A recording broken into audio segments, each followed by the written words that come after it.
action. We're going to read Snug. Written by Stefan Cosgrove. Illustrated by Charles Resner. Oh.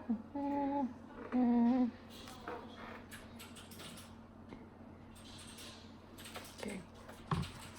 So, first page.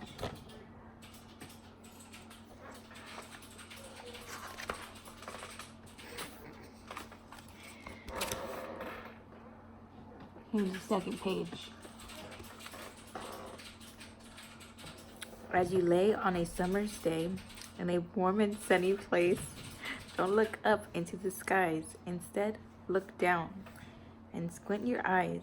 Squint them both so very tight that if you look with all your might, you'll find the land of more than small. And in this land are bugs, that's all. I'll show you the page. Okay, it's a little house. 2. Oh, no way.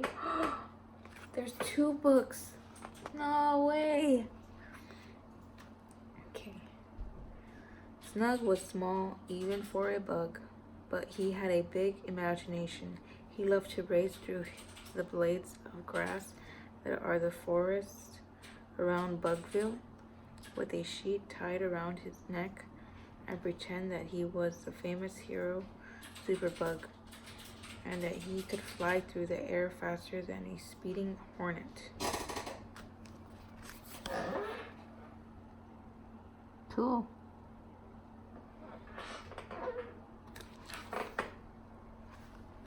So we know that that's what it looks like, I guess. But when darkness crept out of the bushes and threw long shadows across the land, Snug forgot about being the brave hero, Superbug, and became Little Snug, who remembered his mother's words. Be home before dark, before the fireflies spark, and glancing nervously over his shoulder, he trotted home. Oh. Later, after a nice supper of baked weeds and seeds, he sat watching the old stove and listening to the fire crackle and pop. At 8 o'clock, his mother called, Snug, dear, it's time for bed. Oh, Mom, can't I read instead?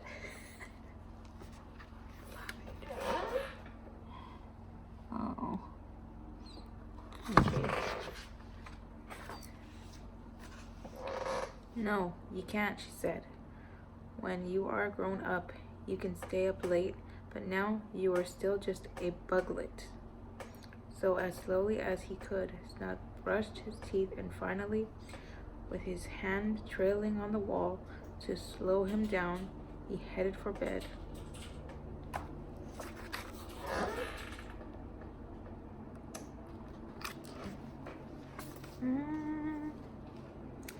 Snug looked carefully around his room to make sure there were no monsters there.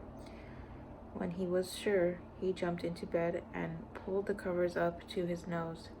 Then, as his mother turned out the light and said, Good night, Little Snug, he stared fearfully into the darkness.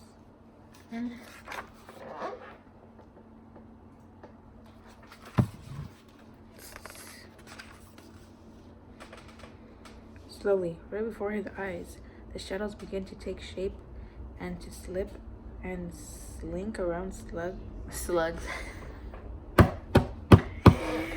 bedroom. Look, look, he screamed to himself. Over there, it's the ghost bug. Isn't it? That a vampire bee? Oh, wait. Poor little Snug was afraid of the things his mind had seen.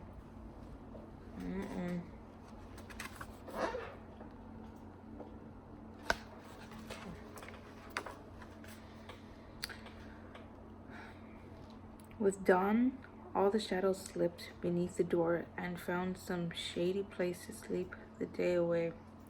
Snug revealed that he had made it through the night without being eaten, chewed, or mauled. Gulped his gulped his breakfast down and rushed out to play. I'm sorry, that doesn't make sense. Oh, there he is. Doesn't make sense. That part didn't make sense. You heard that part, right? He was still tired from the night before and finally slipped into the bushes to take a little nap. He had just closed his eyes when he heard someone say, "Ahem, most bugs sleep all night and play all day." Snug looked up, and there, right before him, was the school librarian. "Book McBug. Well, Snug stammered. "I'm afraid of the dark," and with that, he started to cry and blurted out his story.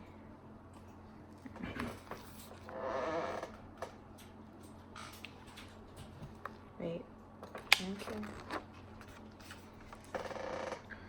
Book McBug smiled a learned smile and said, "Go now in the daylight and find the shadows deep. There you'll find your dreams asleep. Let each of them become your friend, and then your sleepless nights will end." Snug reluctantly searched out the darkest of darkest shadows until finally, beneath a spreading old mushroom, he found his creatures of the night. Hello?" Snug coughed and whispered, "Are you the scary shadow monsters that play in my room?" The shadows woke, and then, in a moan like a windy sound, they said, "Yes, but we don't mean to be scary." What are they? They look like, I don't know. Look at, you see their shadows. Look strange. Snug had to admit that in the daylight they didn't look mean or scary. With nothing else to do, he stayed all day and they played and played. So they became friends, or are they ticks? What are they? That night, when his mother told him it was time for bed, Snug didn't complain. He scurried down the hall, put on his pajamas, and brushed his teeth. Then, with a hop and a skip and a kiss from his mom, he was in bed, eagerly waiting for his shadowy friends. Wow. He's kind of a creep, huh? Both of them. Don't you think? Have you been hearing the story? I can hear you talking about not consistent. Well, it's kind of like, I don't want to say, but like, I see dead people. Oh, shit. But like, he's talking to bug friends. Shadows. Yeah, so anyways, because he already has this strong imagination. But now, like, it's weird. Anyways, let's go on. Sure enough, they came later, slipped along the floor and up the walls. They played and played in the shadows deep while Snug stayed fast asleep.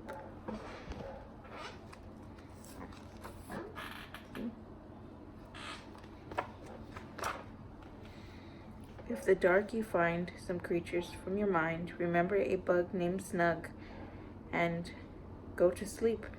You'll be as snug as a bug in a rug. Okay, so I think that's the end. Yep, that's the end. But what's cool about this book is there's another book on the other side. See, look. I just twisted it upside down. So And the other side is